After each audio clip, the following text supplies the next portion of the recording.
Hello, hello, hello, and welcome back to the Drag Race RHAPup here on reality TV RHAPups. I'm your host, Liana Boraas, and we are here to talk about episode 6 of Drag Race season 14. And we will be touching on episode 2 of UK versus the world. But first, we got so much messiness to talk about and so much drama. So thankfully, I am welcomed by our wonderful panel who does not bring the drama, but sometimes only in the best ways. So let me bring them in. First, we have Beth Dixon. Beth, how are you? I'm feeling good. I'm feeling messy this morning, so don't test me. No, I'm just kidding. This is your moment. This is your moment. Have it. Do you want a hug? No hug. Are you not a hug kind of girl?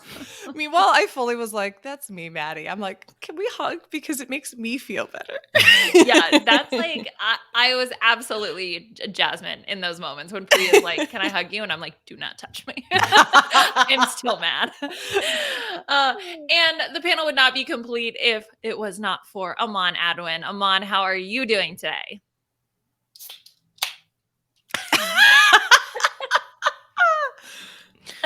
This is the second episode in a row where one of my draft picks has gone home. And you know, I never really saw it too much for Maddy. I knew it was a controversial decision to choose her. But 2 damn episodes in a damn row. I can't even be happy that Jorgeous ended up in the top.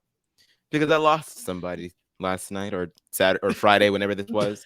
And see, I can't, the days, they're just melding all together. It's just a mind, it's just a whirlwind of loss. And I might have chosen the worst possible draft ever in the history of drafts. You might have. Yeah, I'm not even going to sugarcoat it. So let's review. Aman lost cornbread due to injury, lost June due to elimination, and now has lost Maddy again due to elimination. I'm sorry, no gold chocolate bar for you. But the good news for you, Aman, is that Ru is obsessed with Jorgeous. Obsessed. So to a questionable amount, even though I do love Jorgeous, and we'll get into this, I'm sure, but like there were some choices in judging this week, I have to say. Yes. Yeah. And that's part of another reason why I can't even feel that great about it. Is because we'll get into it. Oh my God. Yeah, so much. Well, let's just jump right on into everything. I think we have to tackle the main challenge, the Maxi challenge here this week. We have the looks. We will be going through them. We will be talking about the judging because choices. Okay, so this week, the girls were tasked with creating an unforgettable look made of unconventional materials. So we are getting another design challenge, this time out of non-fabrics, although there were plenty of fabrics, just like tablecloths and curtains and whatnot in the box. But of course, they come from the Glamazon packages that Michelle has ordered far too many of. So, look, let's talk big picture, and then we can go through some of the looks. Jorgeous gets a win here, which I thought was a choice. There are choices. Yeah. That was a choice. I honestly thought that she was going to be in the bottom. Mm-hmm. Like when they called her name, I was like, oh, and you know what's so funny? So did she. She was like, they're going to read me for filth. And no, apparently that's a winning look. And the general consensus seemed to be that Lady Camden was going to win based on the girls' reactions. And so I don't think that we are the only ones who are shocked by this decision. I'm telling you, it's the dementia kicking in. I'm from RuPaul. I don't know. This is, you know what? He's making great television. That's what it is at the end of the day. I mean, people, when you're outraged, you're not indifferent. So that makes you want to watch. So I mean, we've got something to talk about. Exactly. I guess I can't really complain. You know, I'm glad that we're going to have the looks to look at again, because I don't necessarily know if I thought Jorgeous was going to be in the bottom. I thought she would be safe. I thought maybe she'd be safe. I never thought that she would win, but I mean, it's the age-old, production finagling. And of course, Jorgeous is one of the only true lip sync assassins, I guess, that are left. And so when you get rid of all of them too soon, it's like, all right, well, you know, you sort of like are lacking in that department. So I guess she just wants to keep her around. And I mean, this isn't the first time that we've seen RuPaul just geek out over the way that Jorgeous looks on that stage. And to her credit, Jorgeous is a performer and she will sell you a garment no matter what it is. The way that she moves across that runway is probably some of the best runway walks that I have seen on the show, period. So there's definitely something to be said there. But personal biases aside, like I'm just like, I'm just like, okay. Okay, maybe we need these for reference. I think that we should keep track of where we feel, you know, people should fall, because let's kick things off with Lady Camden. She comes out in this absolutely stunning look, I think. I love the way it moved on the runway. I love the way she presented it. She took the feedback from Ru for her makeup. She made that upper lip just filled up that little darling. And I think she looks absolutely stunning, absolutely deserved to be in the top, in my opinion. And personally, I thought she deserved to win. 100%. I really felt like I just don't have any words. Like, I couldn't believe this was a construction challenge for her. The fact that those were all little strips from a kiddie pool, I never would have guessed that. I would have guessed this was just like a normal latex kind of cool outfit that she had brought to the show. Her legs are just... Those dancer legs. They're so good.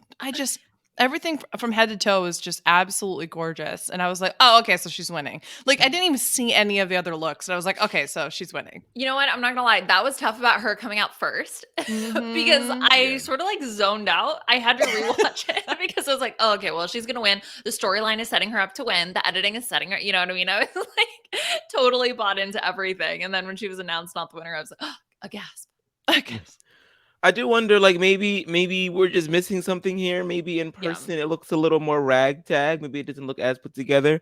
Because I know in the back, I mean, the halo isn't completely over her head, and the back portion of it can be a little droopy. But overall, it really, I mean, just the construction of it is definitely far more advanced than some of the other girls that we've seen on the stage. Just the attention to detail. Also, do we know if Lady Camden is trans, or is she just showing support for the trans community with these colors?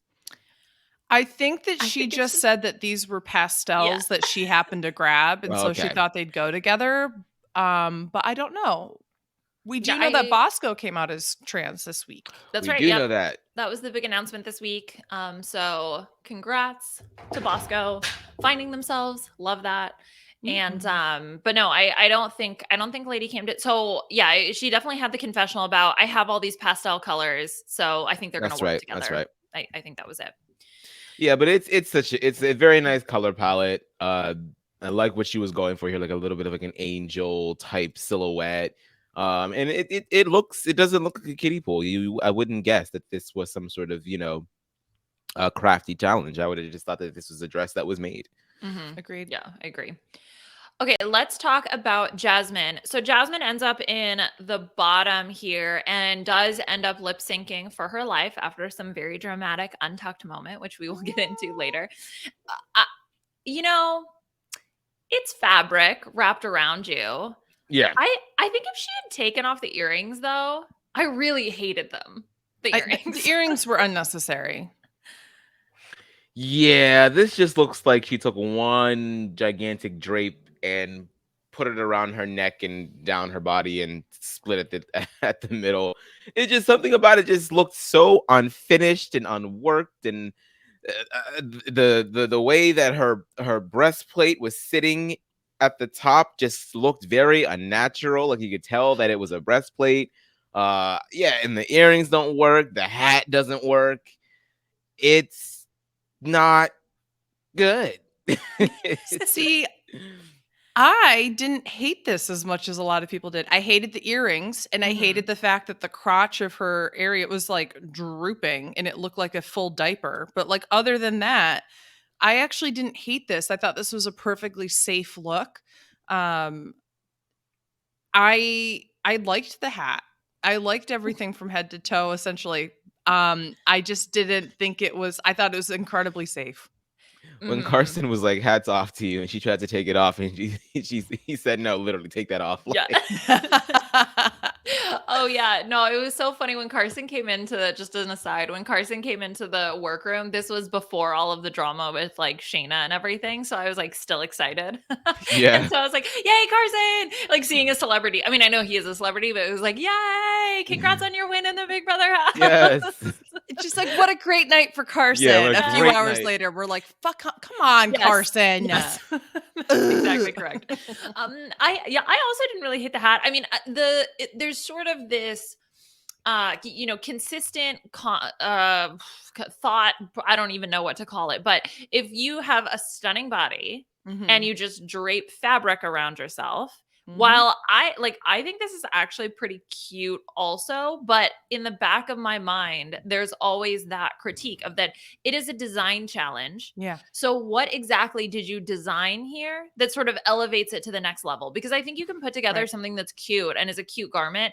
But what I personally would look for when I'm judging something like this is how difficult was it for you to make this? It's almost like in let's talk about the Olympics, in figure skating or gymnastics, more like gymnastics. Yeah. Where it's like you're going to try to execute this. There's like a maximum number of points or whatever that you can get. That's kind of how I feel about some of these looks. It's like, if you're like Bosco and you made freaking pants out of a tarp, that to me is a higher level of difficulty than something like this. So it's like, yeah, I think it looks cute, but I'm judging you based on how difficult I think it could have been potentially to make this. So I 100% agree. I mean, Jasmine is gorgeous. I love the way she paints. I love the confidence with which she like walks down the runway. I love all of that. But at the end of the day, it's are you a thin, pretty girl wearing clothes, or are you wearing something that's fashionable? And if you're trying to do something that is couture, this isn't it. If you're trying to do something that is like, okay, I wore something that I made down the runway and it wasn't falling apart, then, hats off to you. Hats off. I do love the curtain. I think she said they were curtain accoutrements or something like that. I actually thought that those were really they bed canopies or something? Well, I think the fabric was the bed canopy, but I'm talking about the belt, whatever she kind of like made the belt out of. Yeah. I actually thought that was pretty. Yeah. Okay, let's jump into Daya Betty because I feel like Daya Betty, for all of the complaining, essentially echoed what I just said, right? Which is like she made this whole garment and didn't just drape fabric and had the socks, the accessories, and all of those types of things. And so she is sort of the antithesis of what it means to actually create a structured garment. Yeah. I think there was a lot of emotions for Safe, but I think they were somewhat valid. This episode, they really tried to paint her as like Bitter Betty. And I think that that's absolutely the case. And I also think that that's valid because I don't understand why this wasn't in the top. When you think about construction, when you think about what it really is, what it comes down to is like RuPaul literally goes, I mean, I basically just feel like you're Crystal Method. In which case I'm like, but how many queens have been fashion queens that have done exactly the same thing or have relied on that body or have been doing other things and you're not comparing them to their drag families? The reason why you could only do that with Crystal Method is because there's a particular form of drag. And by the way, Crystal Method did not invent like campy. I'm just going to do that every time her name gets brought up. I love. But they didn't invent this type of drag. This is a whole form of drag. They're not the only two in the world or in Minnesota or wherever they're from that do this. This is an entire category of drag. So to say like, oh, you look like one other person that we've had do this kind of campy over the top makeup, but like fashionable look, I mean, that's just completely invalidating. But again, I always have to remind myself every week that Drag Race is a platform, but it is not the basis with which to validate drag because that's just not it. But yeah, I feel like I don't really get Crystal Method much from her. I mean, I know that there's some similarities in how they do their makeup and their stylings and their sensitivities, but I feel like as far as the edit is concerned, I am getting so much more Crystal Method airtime from Daya than I am from any of the other queens talking about it, which of course, that's why I say from the edit standpoint of view, because we could be seeing so much more comparisons behind the scenes that is annoying her and pissing her off, and they just don't really make the final cut. Right. But I'm sort of like over this storyline already, because I'm like, you don't really give me much, Crystal. There are other queens that have been a part of past drag queens families that give so much more of like their drag mothers or sisters, more so than I think that Daya and Crystal do. So I'm sort of like, all right, girl, like, I mean, you're just gonna have to take that in stride, you know, like, because right now it feels like you are falling right into production's trap of becoming this season's Jan. And I don't know, you can ask Jan, but I don't think that's a nice archetype to It's clown Jan. No. I saw somebody do the meme though of Daya Betty like slowly morphing into that Jan, like, and it was so good. Oh gosh. The thing is it's exactly kind of what you both are saying, which is that one, I also don't really think of Crystal all the time. It's only when it gets mentioned. Thank you for the appropriate sound effect, Aman. It's mainly every once in a while the makeup looks somewhat similar, but like you're not going to say, oh, you're doing Raven's face because everybody does Raven's face. You know what I'm saying? Like she doesn't own those lips. Like just because there's something that it was maybe the first time we saw it was on Crystal, but yeah. And like this look, I think it's really cute. It's inspired by the little puppet, which I thought was really adorable. She made those glasses, the eyeballs. That's super cool. Love the attention to detail with the socks. I also thought that she could potentially end up in the top here. Somebody tweeted the other day, they were like, I don't know, Ru, I'm not really getting you. I'm getting Raven. I mean, my favorite part was there was a part of, I can't remember if it was UK versus the World or here, but one of the two episodes, because they were both construction, Roos literally goes, I mean, it's better than what I could do. And I'm like, bitch, you haven't made a garment since like 1974. Like, I need you to take several seats right now. Right. Like, you can judge, it's your show. I don't care. But don't even try to like compare, like it's better than I can do. Yeah, we know. We're fully aware that is not what your wheelhouse is. I can't imagine being Daya Betty and hearing that critique.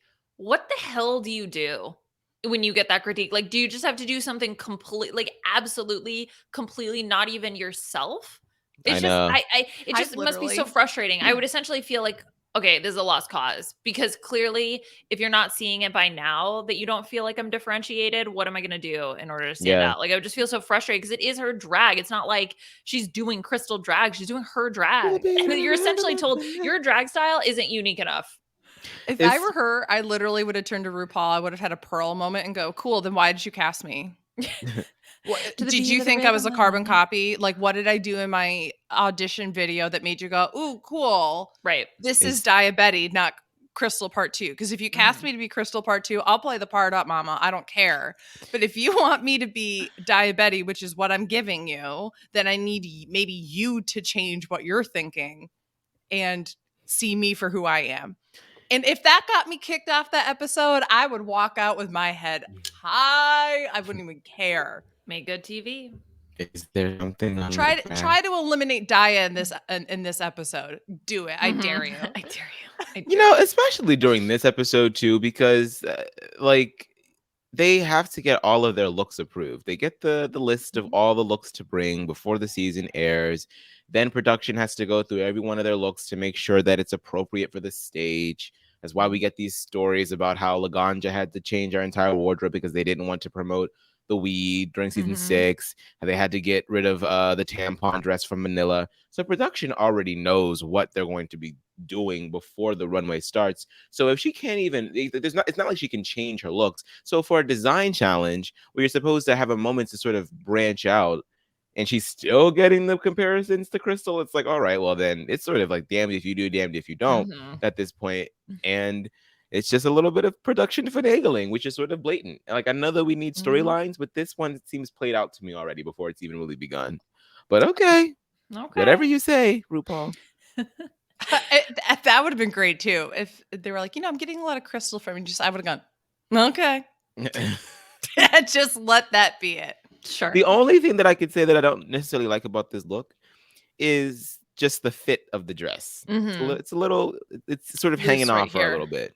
Mhm. Yeah. Yeah, it's a little loose. Yeah, for But I sure. kinda Not snatched. think that goes with the vibe of what she's going for, which is like if you look at like doll dresses and such, like they're not really like Cinched. fitted and cinched. Yeah, so. I don't know what kind of dresses or what kind of dolls y'all playing with. Mine. The Snatched Bratz for doll the that gods. Liana's playing with. Fabulous.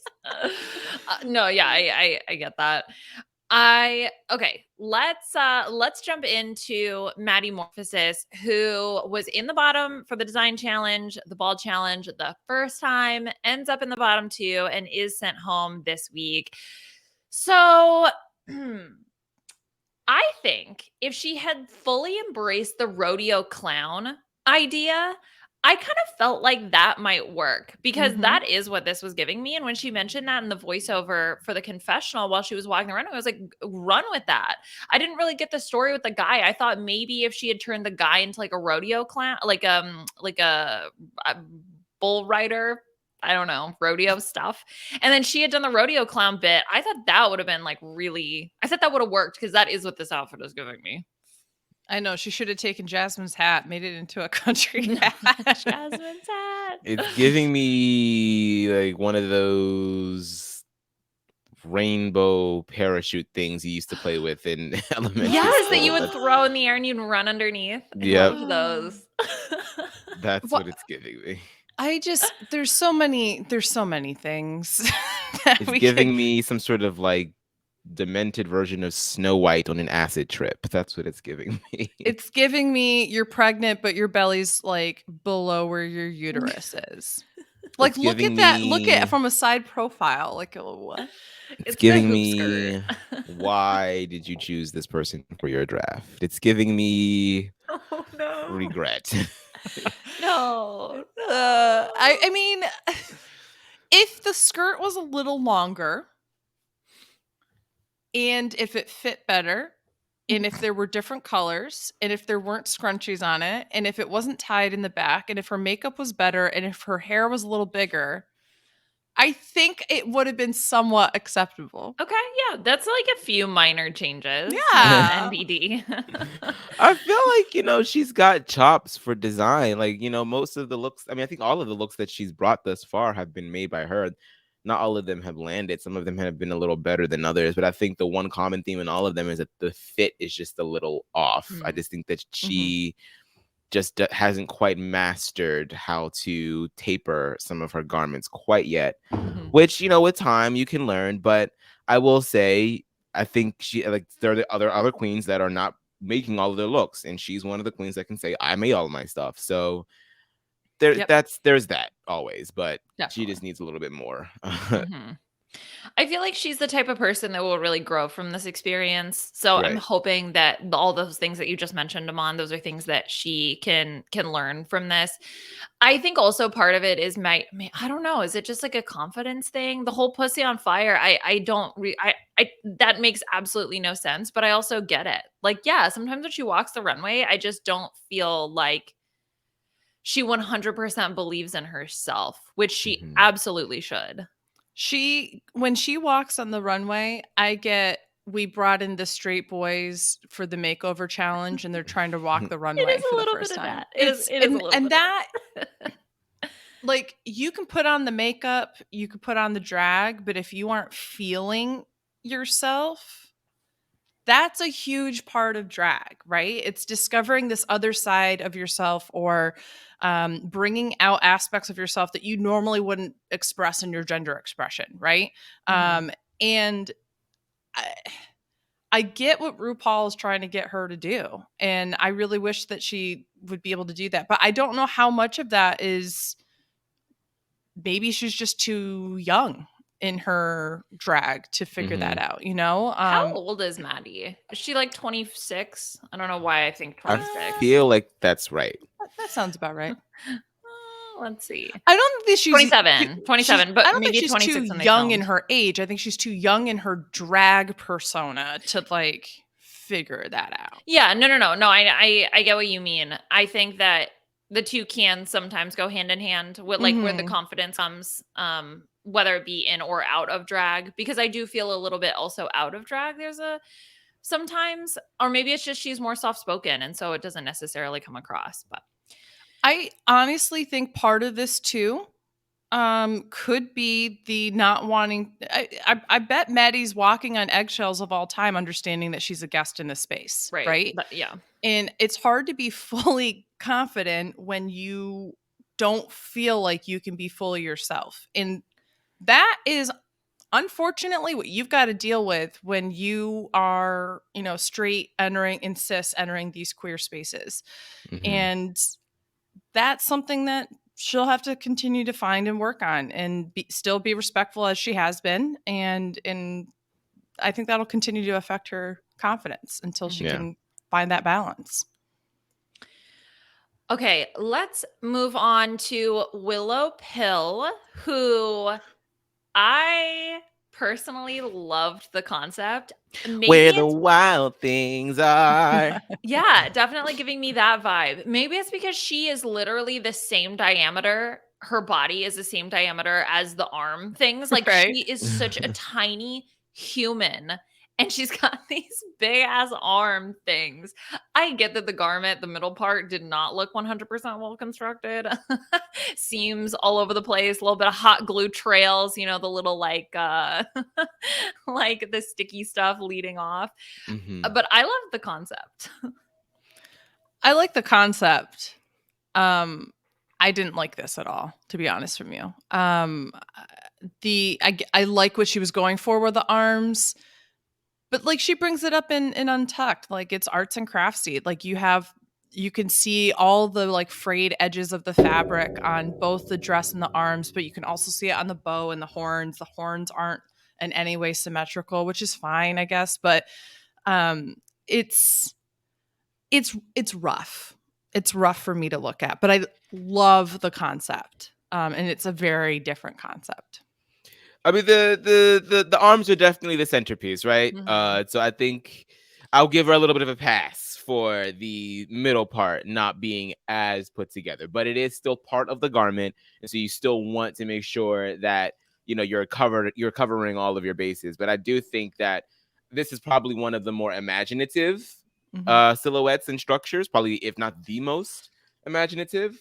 So I think in that right, she definitely surpasses her sisters here, because who else would have thought to do something like that and to use that fabric in that way? And then the construction of the fingers at the end is like just really cool. So I love, I didn't know what to expect when she said children's nightmare, but this looks like if I was a kid and I was suffering some kind of sleep paralysis, and I looked across the room and I saw my teddy bear slowly start to mutate with elongated arms and devil ears for horns, I definitely lost my mind. So I think she knew what she was talking about. I feel like this is personal to her. I feel like she's seen this creature somewhere before, and she is reworking whether it was her in drama. her dreams or in her trips, I don't know. But I love this idea. Is like it wasn't just like that it was a nightmare monster, but the fact that it was a monster that lives underneath your childhood bed. Because I always assumed there were long arms that like if my foot was hanging out of my covers, I was going to be snatched out of my bed.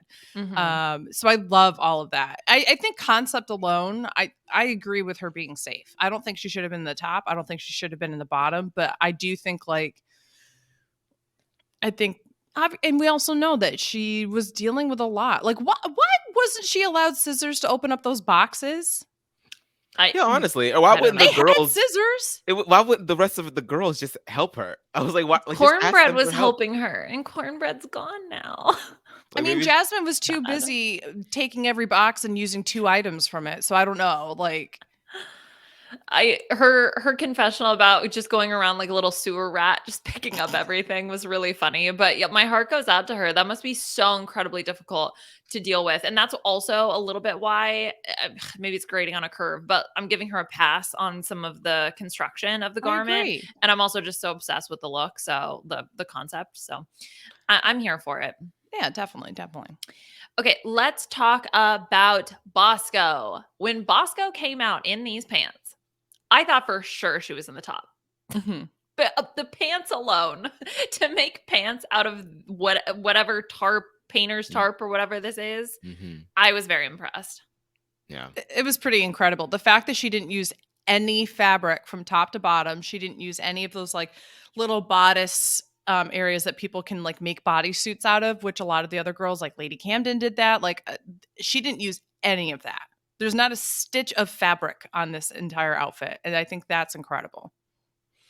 I will say this, and maybe it's just me being petty, but if Raja O'Hara had to get sent home the day that she made those beautiful pants out of that burlap sack, then Bosco shouldn't get any points for these pants either. And that's all I'm gonna If say. we're not giving points for pants made out of unconventional materials across the board, be consistent. Okay, I will take that. But in all seriousness, no, this is a good look. Right after I just got done saying that Willow was probably the most imaginative, this is probably the most like fashion forward. I'd probably say it's giving you sort of how do you pronounce that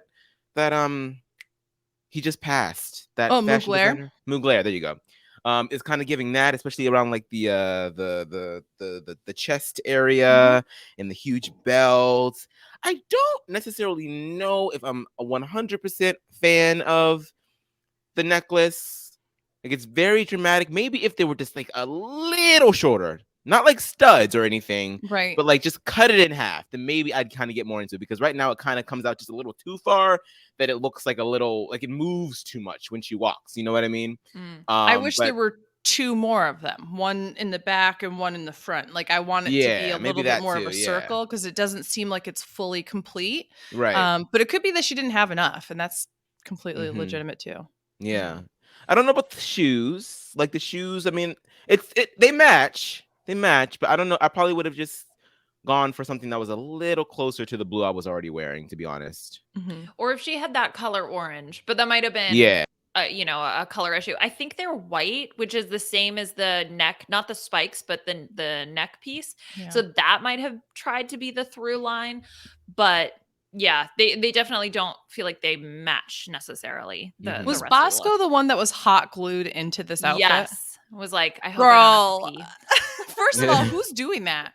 I want to know who's hot gluing Bosco, because there's no way that you're just like, let me do it myself. She had to have gotten help. And I'm trying to figure out, like, how did you put the necklace on? Like, there's just so many things that I'm hot glue and a prayer. Hot glue and a prayer. I mean, I think this is incredibly, when I think of like the level of rigor, I think this is by far the hardest outfit that had to be put together.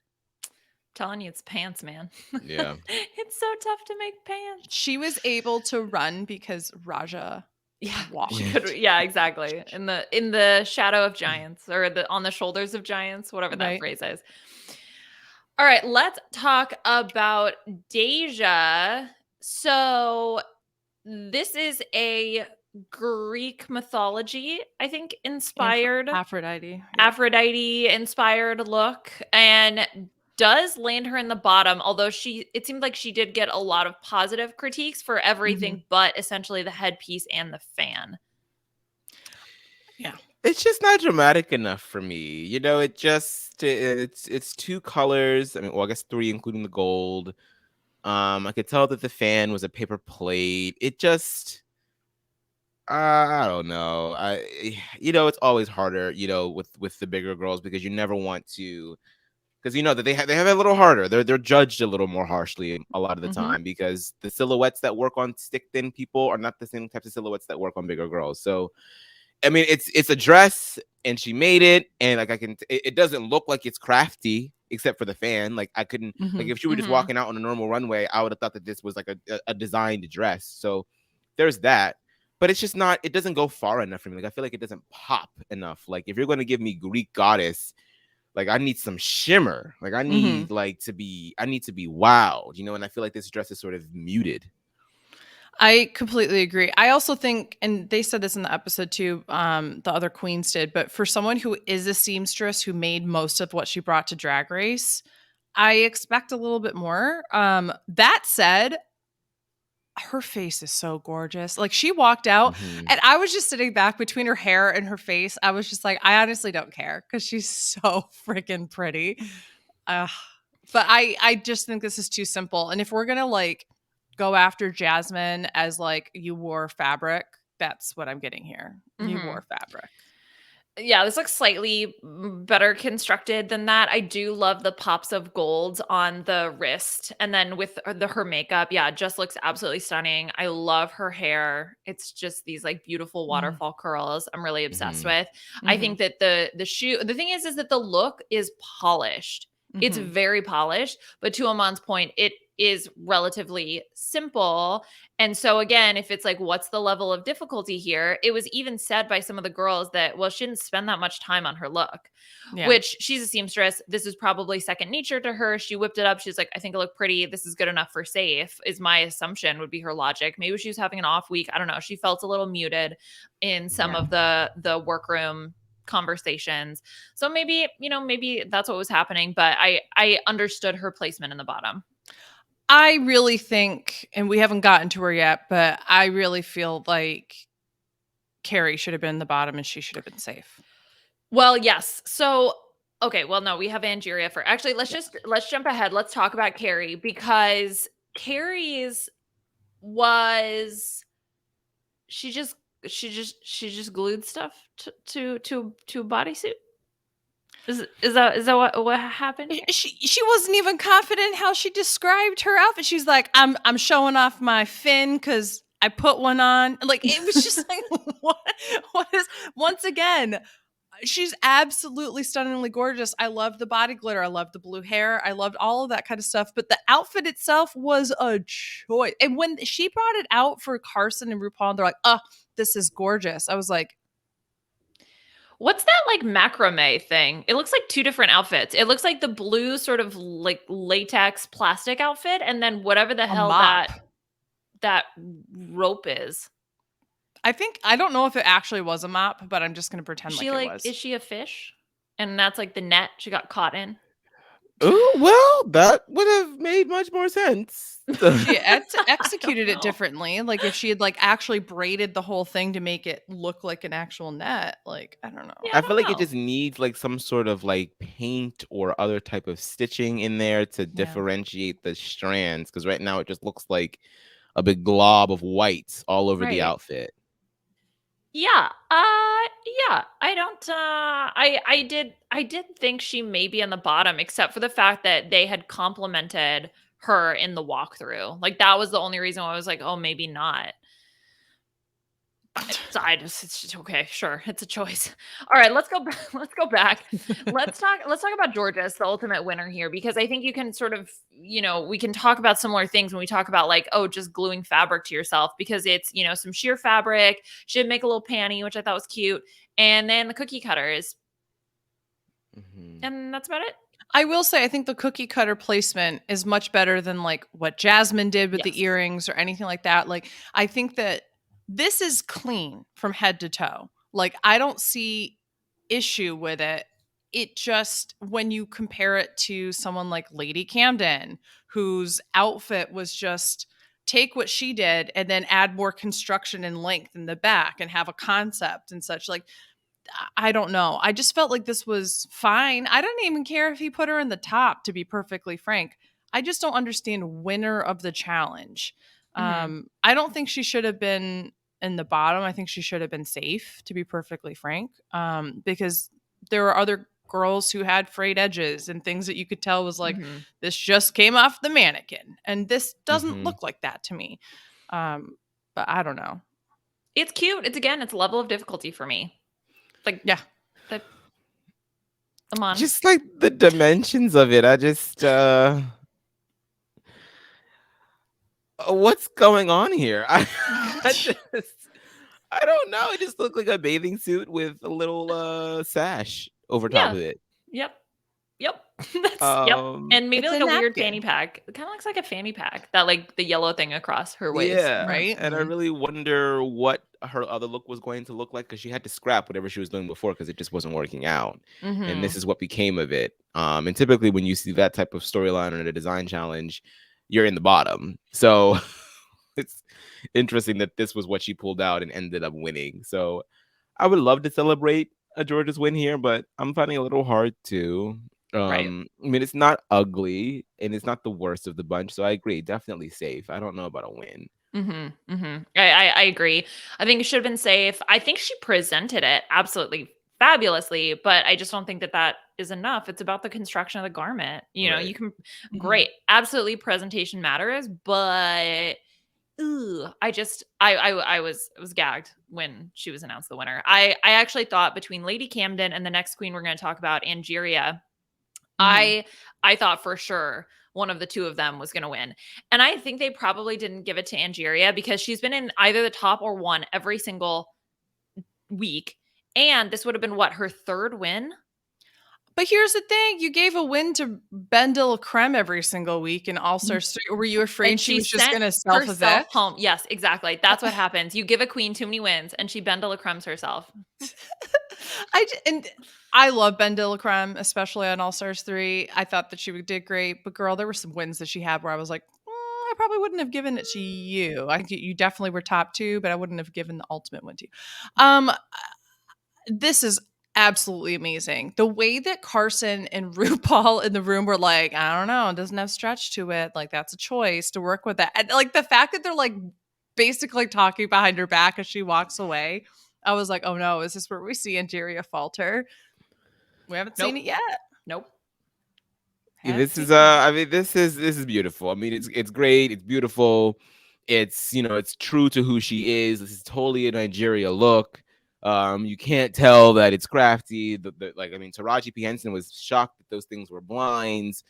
Even though I knew it was blinds, it still doesn't look like blinds. It's just classy. Maybe I was with my friend watching this, and he was like, I don't know about the hair. I was like, what's wrong with the hair? I kind of like the fact that it's kind of sleeked to the back and like cascades down her back. And he's like, I don't know. I feel like the pump should be a little more dramatic. And I was like, you know what? Maybe I could go with a nice Jersey girl pump just to give it a little A bit more bump it. definition. Yeah. A below bump it. Yeah. Because her head looks kind of tiny with the big Yeah. fans. Right. So yeah, for the proportions, but I was happy that it was pulled back so then that way that the outfit can really shine and it doesn't Yeah. really distract. The way that the actual garment itself is constructed also, the peplum silhouette, I just thought that was really pretty and so classy and she's stunning. I was a big fan of this look. Oh Thank my you. I'll be gosh. here next week. Okay, and we'll get some more OnlyFans jokes in there too. Just so. Only fans. Only That was a fans. good one from Taraji P. Henson. Yeah, she was really fun. Of course, I loved having as her a guest judge. Yeah. Yeah. Very much appreciated. Okay, so those are all of the looks. I believe we got through all of them. Yes. All right, so let's quickly talk about the lip sync and then we can touch on the drama. Whew. So we had the Sugar Mama Beyonce lip sync, Jasmine and Maddy. I mean, Jasmine ate Maddy up, I thought. Oops. Mm-hmm. Yeah. Mm-hmm. I never thought I would be able to say, wow, I watched a straight boy try to do Beyonce, but here we are. Yeah, there's a piece of me that's like, I mean, it's so hard to get Beyonce to license her music. It's so hard to do that. And then when we finally get some Beyonce on Drag Race, it's with Maddy Morphosis. I will say, I mean, she put up a fight. It wasn't like it was like a total slaughter. Like, right. There were moments that Maddy was, you know, giving it to you. I think she was hindered by that dress. Mm-hmm. But even with the dress, even if the dress were gone, I think that we probably still would have gotten the same types of moves and facial expressions. I do think that Jasmine, I mean, she ate it up, but it was kind of sloppy too. Like, I feel like her emotions were very, I mean, we saw what happened in Untucked. I think that affected this a lot. And I feel like she sort of overcompensated in some of these dance moves. It didn't flow as much as it could have. It just felt like, oh, let me do all of the moves that I know are gag worthy so that I can check them off this lip syncing list. And it's like, girl, just perform. Like, very you already know Kenya that you're Michaels. yeah, like, you know, you're gonna win. You know that you're probably going to win, most likely, because we've seen what Maddy can do, and you know what you can do. So just let your confidence speak for itself. Don't go and do all of these especially this move, the crybaby. I'm just like, okay, girl, like. Not necessary. I can't. I have to say, I feel really bad for Beyonce that a rodeo clown outfit had to be performed to her song, because I was like, you couldn't take me more out of the song than every time the camera like panned over to Maddy. And it had nothing to do with Maddy herself. It had everything to do with the fact that that was the outfit. You know, Miss Tina, Beyonce's mom, was on All Star 6 and then told her daughter, like, come on, B, give him a couple tracks. Give him a couple tracks. And they were watching this episode on Friday night together. And Beyonce looked at her mom like, You were I'm saying, never doing it. Never you again. were saying, never again. oh man. Take him back. Give me my shit back. The least they could have done is put Jasmine and like Jorgeous in the bottom too and gave us a real lip sync. Come on. Yeah, I mean, look, Rue did say, I want to see you lip sync in that. So, or see you perform in that. So may have happened. Yeah.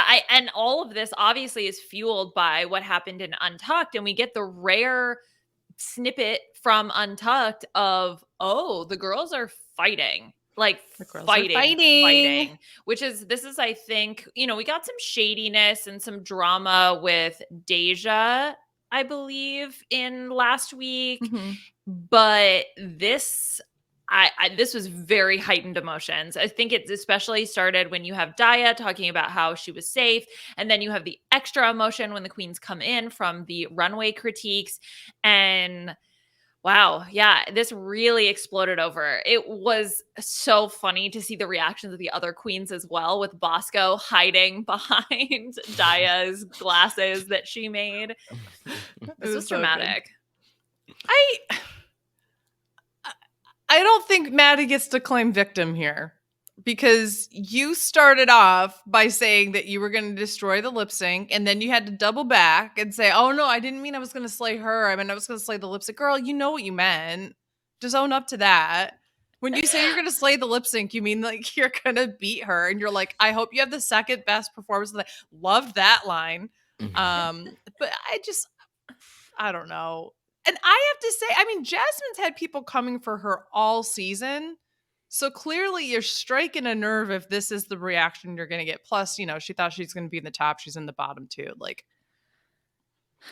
I feel like maybe there's a potential that we weren't seeing a couple of things behind the scenes, or this was just insecure Maddy Morphosis thinking, well, all of these girls automatically assume that I'm gonna lose because I'm like the only straight guy here, and like I'm not necessarily like a lip syncer or a dancer, and so he just went on like the defense and was like, girl, I'm gonna slay this lip sync. I'm gonna do exactly what I did the first time. I'm gonna send people home, and I was like, well, yeah, I don't know if you sent June home or if June sent herself. Sent June home. So, like, June was the one that like her garment was all over the place. She kicked off her shoes, like her wig was hanging off. Yeah. So, I mean, I like the fact that she had some bite.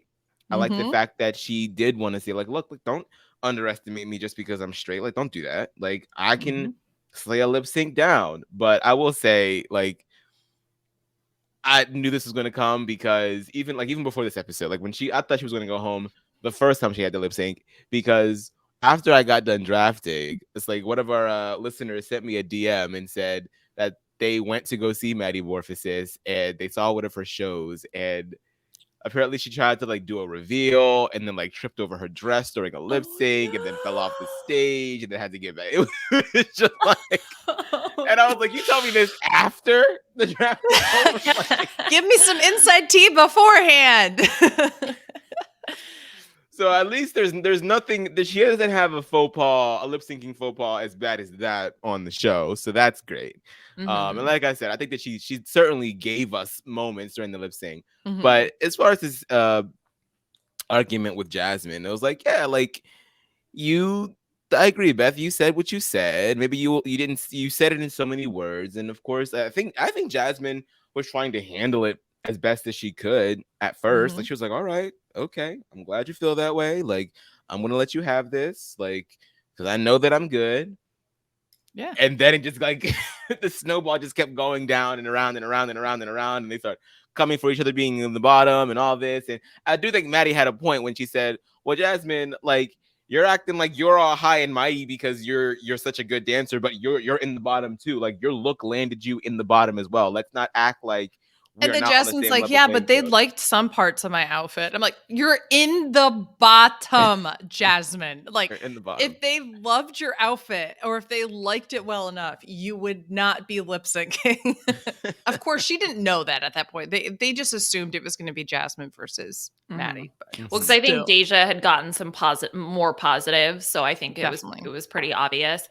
Well, the good news is that next week they can channel all of that emotion into an acting challenge where I think it seemed to be a soap opera sort of style. So maybe all of this, heat and passion will be able to transfer over to create a fabulous product next week. So we shall see. Is there anything else from this episode that y'all want to touch on before we briefly talk about UK versus the world? I just like Taraji P. Henson's chat in Untucked about no's or opportunities. Like, use that to fuel yourself forward and find other avenues, because I often have to remind myself of that kind of stuff. And I can't tell you how many of my friends have had to navigate different ways and take unconventional routes and then have found more success for it. And so I think that everybody can benefit from that. You don't have to follow the formula, quote unquote. Yep. And when she said, I think something along the lines of no's are the reason why I'm here. Yeah. Yep. It was really great. Yeah, I liked it. Taraji's been in the game for a long time. She's been one of those people that have sort of been bubbling under for many, many years. And in the past decade, I'd say she's really come up. And yeah, so I totally agree with that. At first, I thought when she came in and they were like, you just missed the fight, girl. And she was like, what happened? I thought she was going to like have like a whole therapy session between like a sparring director between Jasmine and Maddy, but I thought it was I thought it was funny when Jasmine was like, I don't want to hug, don't hug me, and she still did it anyway. Like, I like that the girls were like, come on, Jasmine, give her a hug. And I just was like, I agree though with Jasmine. It's like, well, you just came for me. Like, I don't want to I don't hate you, Maddy, but like, I'm also like not a fan of yours right now. So like, let's just leave me alone for a second. And then if I want to hug you later on, I will. Exactly. Give me a moment to calm down, cool down. I can't hug you right away. Yeah. I mean, I get it because I'm the Maddy in that situation where like I hate harboring feelings. And like I also dislike when I feel like people are mad at me or hate me for whatever reason. So I understand that like, let's just hug it out, let that kind of thing. But at the same time, like, body contact, you need like full consent for that kind of stuff. I don't care if it's a hug or whatever. That's why I hate when like parents force children to hug like relatives or whatever. I'm like, if they don't want to hug somebody, like, then don't make them hug somebody. Like, let them have some bodily autonomy, I can't even tell you how many times Pooya and I have been in that exact situation where he's like, just give me a hug. And I'm like, no, don't touch me. Give me some space. Yeah, I need space. I need to calm down. All right, let's jump into UK versus the world. So if you are hopping out now and you do not want to be spoiled on everything that is going on over in the UK, you can find us all on social media. You can find me at Liana. At Liana RHAP. I'm like, what's my Twitter handle again? And Beth, would you have any quick plugs you want to give? You can find me at Augusta Wind 11 on my weekly meltdown and hot mess moments. Perfect. And Aman? I can be found at Aman Adwin all over the place. Beautiful. Okay. So let's talk about it. We also had a construction challenge this week on UK versus the world, but we had a full-on ball with 3 separate categories. Actually, let me pull them up because I am forgetting what they are. It was Kitty Girl, Butch Queen, and You Wear It Well was the construction element here. A dress that RuPaul would wear. Yes, exactly. A dress that RuPaul would wear. Aman. I find that ironic that you would have that as a category when you know full well there's nothing Juju would even bring to the I guess competition, let alone make. honestly, I feel like that's the headline, right? Is Juju's performance this week, because did she even like want the kitty girl look? I didn't she has not arrived yet in this competition. I don't know if it's because she's competed so many times that she's just like, yeah, whatever. I'm here. I'm just going to be myself. I don't need to give it 110%. Like, I'm confident in me. I don't know. I don't know. I think that there's a level that I fully love, and which is just like, RuPaul loves me, so I'll just come on. I don't care what the category is. I'm just gonna wear whatever I want. This cute dress, I'm gonna wear this dress. Like, I don't need to win. I'm not gonna spend a lot of money to like get new looks. Like, nah, I'm here. There's a level of that I'm kind of like, okay, that's a little badass, and I like that. But come on, if you're gonna do a competition, do the competition. Mm-hmm. And you're taking a spot away from another girl who might, Yeah. Like, I'm trying to look at all the other looks to see if they are all as elevated above Juju's as we think. Like, especially like with the Butch Queen one, like some of them are good, some of them are kind of similar. But as far as like the RuPaul look is, which I think is the most important one, Juju, it's just not there. And I'm wondering, I forget who it was, if it was Jackie or Janie Jackie that was like, is this just her? Is this just what she has to offer?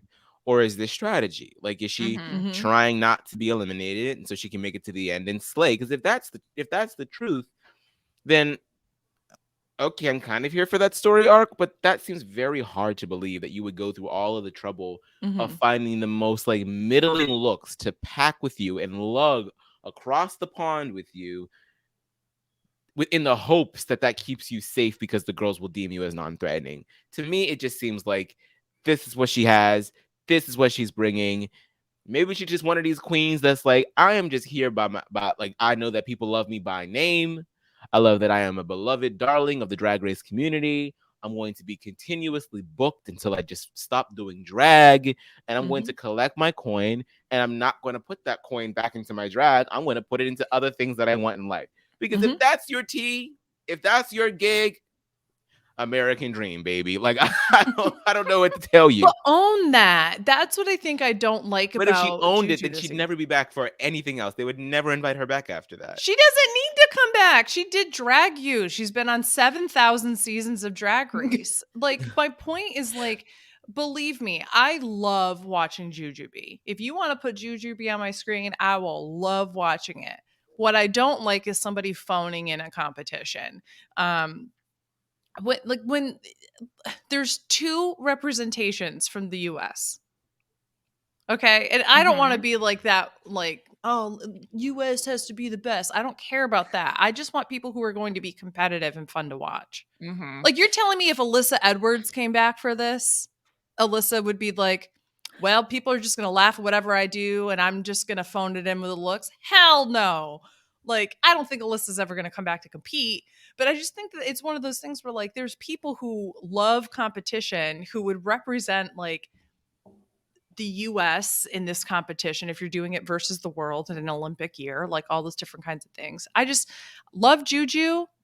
And I know the Juju hasn't had anything yet that, like, really shows off her strengths, which are, like, reading and acting. But come on. We'll see. We'll see what the next week has to bring, but it just sucks because I think Lemon, for example, who I was super, super excited about, it just feels like she's taking a space away from someone who really passionately wants to be there. And Juju is she is funny. She entertains Ru. She is a star. Like, we're not taking any of that away from her. It's just the level of effort that you want to put in is just not exactly where I would want it to be for a competitor, especially on what is essentially like, it's UK versus the world. This is the international all-stars that we've been waiting for. This is the Olympics. Frustrating. Yeah, this is the Olympics. Yeah. Yes. And it just feels really, really frustrating. That being said, Cheryl's Ru look was so bad. It was so bad. I actually liked it because I was like, "There's no. No, I I'm did sorry, like that's not your it for opinion. Take RuPaul. that back. No, I was so mad that I liked it as like the fact that I was like, I would keep her over Jujubee because I'm getting something from Cheryl that's like at least entertaining. It just felt like even with Jimbo and Jack A are in the top, and it just felt like they didn't even talk about the other looks. It was just all about that last look, and that's why they sent Cheryl home, because the last look, it was like they didn't even address the other two. I don't know if they didn't see them or what the deal was, because that it definitely felt like the criteria really was just all about the Rue look. Yeah. It was ugly. It was so ugly. I didn't like, so and I bad. didn't like what's her face's Pangina's look either. I thought the color scheme was all off, the themes were all off. I didn't understand like the little funeral face covering with the cigar hanging out with the like the that was the one that was like half finished. Like the top was done, but then there was like nothing on the just bottom. wore, like, right? It looked like she was leggings. wearing a big giant purple scrunchie. Like that's what that dress looked like to me. I actually really liked what she constructed. I hated the black legging essentially. And if she had something that came down a little bit more, I would have felt that. That would have been fine. So I wasn't as mad about that, but I completely understand not understanding and liking that. Bag of chips. Girl. Oh, Girl, Baga should have been in the bottom. I'm sorry. I like it, that drove me crazy. Mhm. Like, I love Baga, but my God. I really think that because who won this? Jimbo? So Jimbo and Janie were in the top. And Janie won the lip sync, right? And Janie won the lip sync, yes. Yeah, I feel like maybe it's just my own personal biases for Sailor Moon coming out, but I feel like Monique had like the best overall consistent like good looks for this episode. Like I feel like I would have preferred if she were one of the girls in the top, maybe with Jimbo. Because what did Janie wear? She wore like an Egyptian themed. So yeah, her first one was the they Egyptian didn't get cat from that. I was like, do you, Like, Michelle? do you do not you know your mythology? understand Like, history? Like, girl. I thought that was super smart. She's like, if you didn't have the cat ears, I was like, Oh, come Michelle, on, I'm gonna need you to go open a book. There's a Yeah. thing called Google. Yeah, so she had the cat look, and then her Rue look was the jumpsuit, the like disco jumpsuit. And then I'm trying to find Her Butch Queen, wasn't it the jail look? I thought Yes. it looked. Yeah, I it loved- reminded me She of was my like favorite. It reminds the me of orange like and the the Lady black. Gaga telephone video where she has like that prison Yes. outfit on with those gigantic shoulders. Yeah. Yeah, it was definitely giving that. I think we also, I'm going to be honest, I'm actually going to look this up right now. I think we need to also educate ourselves a little bit on the ball scene, what Butch Queen realness is supposed to be. Because what we were getting on the runway, for the exception of Monique, was like Butch woman. Mm-hmm.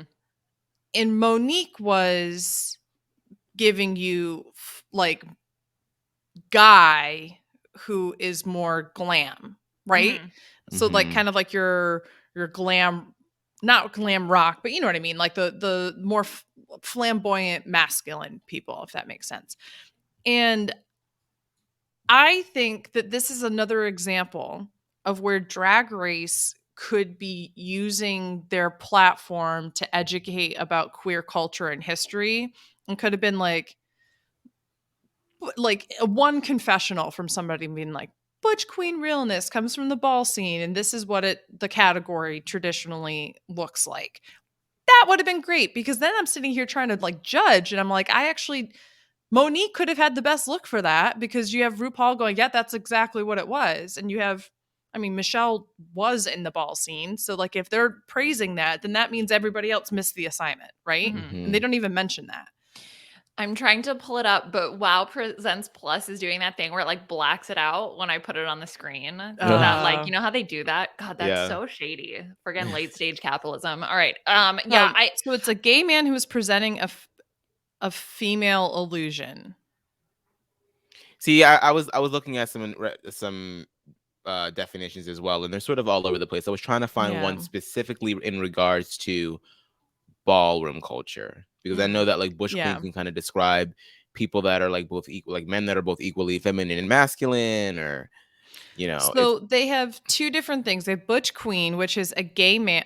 From this one, this is a ballroom glossary article, but it says a butch queen is a gay man. Performance categories with this description are usually used for cisgendered gay men only.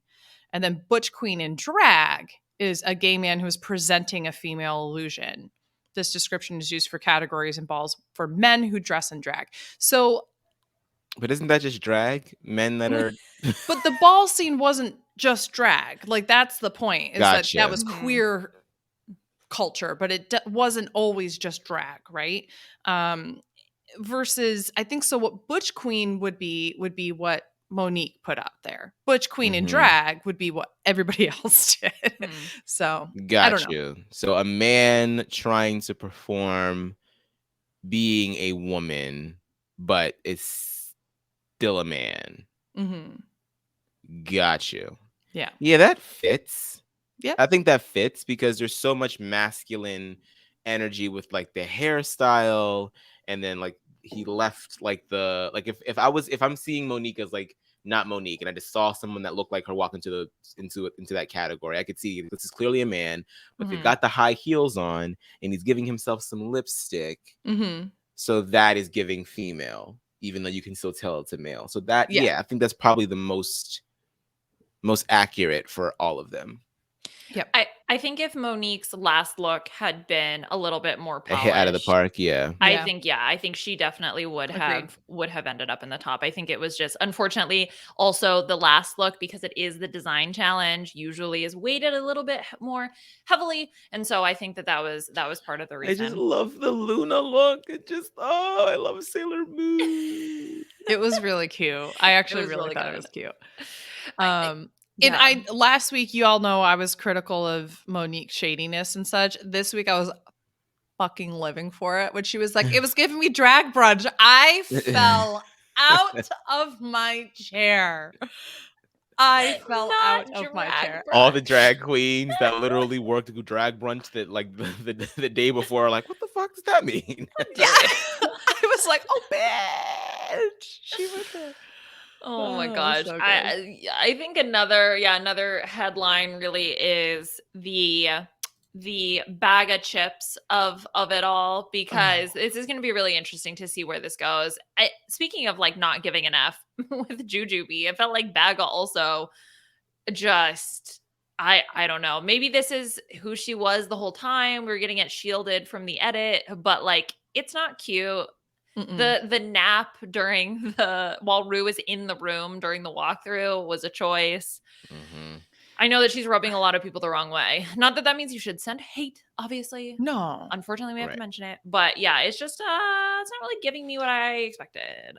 It's one of those things where I kind of wish that RuPaul had been like, just for the fact that you like napped in my presence. Now, y'all know I often go after RuPaul for going on like power trips and pretending to be like this like all-knowing drag entity, but there was a portion where I was like, there's a part of me being like, well, this is a basic look that isn't really that great, and you napped in my presence, so you're in the bottom. I would have loved that, because there was no opportunity for people to be like, well, maybe the reason why Pangina's outfit isn't complete is because she like did Baga's as well, which that's Pangina's issue. That's not Baga's. But I don't know. I wish there could have been more like, let's tattle a little bit on like the backstage shenanigans. Plus, Baga was totally trying to get like brownie points during the walkthrough with Rue, just trying to like make him laugh as much as possible. And I guess it worked because she avoided the bottom. So it's the strategy. Yep. Because she knows, she's like, I think I'm his favorite. It's like, you're his favorite. Like, oh my gosh, I love the impression. All right. Unfortunately, we do lose Cheryl here, but I think it was the right call ultimately. Although, and then Adele showed up at her show, so hey, it all worked out. Again, the no's are you. What was it? Taraji P. Henson said, "The no's are the reason why you're here." So, all right, that does it for us for this week's worth of drag. I don't know what next week is on UK versus the world. I didn't get the like next time on, but whatever, it doesn't matter. We are going to be covering all of it next week. Aman, where can people find you on social media? What do you have going on? You can find me at Aman Adwin everywhere: Instagram, Twitter, Twitch. I of course still have the Quiet Room podcast. I'm covering Euphoria season 2. It has been a hell of a season so far. Last week's episode was a doozy, so tonight's episode should be pretty. I'm just wondering what else can we do at this point. Yeah, that's about it so far. All right. And Beth, what about you? Where can people find you on social media? What do you have going on? You can find me at AugustaWind11 on all my social media, including my Twitch channel. You can find me on Hot Mess Moments, talk about The Nanny and Lost. We are covering the finale of season 2 of both shows this week. It's very exciting. And then you can find me on Hot Mess, or I already said Hot Mess Moments. Speaking of Hot Mess, my weekly meltdown, where we're talking a little bit about Celebrity Big Brother. Great.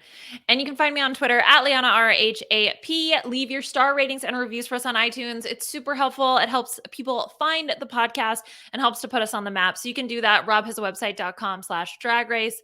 Also, I would like to give a little bit of a shout out.